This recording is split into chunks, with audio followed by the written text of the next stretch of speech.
Hi friends, দেখো আজকে আমাদের মেনু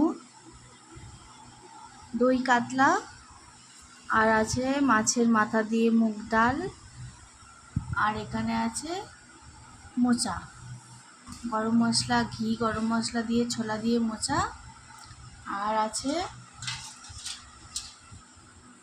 আমার সোনার মাছের ঝোল। দেখো আমার সোনার পটল আলু দিয়ে মাছের ঝোল। আচ্ছা, এটা হচ্ছে আমার সোনার আঝালা ঝোল। এই হচ্ছে আজকে আমাদের মেনু। এবার আমার সোনার খাওয়ার সময় হয়ে গেছে, আমার সোনাকে খাওয়াতে হবে। চলো, দেখো ডালটা কত সুন্দর কালার এসছে, আর দই কাতলাটা দেখো জাস্ট ওয়াও।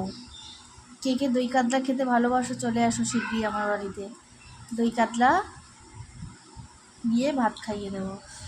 আর এখানে আছে মোচা। মোচা খেতে আমি তোমার দাদাভাই খুবই ভালোবাসি। এটা হচ্ছে আমাদের মোচা তরকারি, গরম মশলা দিয়ে। চিংড়ি মাছটা আনা হয়নি, তাই চিংড়ি মাছ দিয়ে করা হয়নি। আবার যখন আর রেসিপিগুলো আমি তোমাদেরকে দেখাতে পারিনি, যখন রেসিপিগুলো করব। আর একদিন আমার পেজটাকে ফলো রাখবে। আবার যখন এই রেসিপি মোচার দই কাতলার রেসিপি, মুগের ডালের রেসিপি, মোচার রেসিপি যখন বানাবো তোমাদের সাথে শেয়ার করব। ঠিক আছে, এই পর্যন্ত ভিডিওটা শেয়ার করলাম। Tata, by.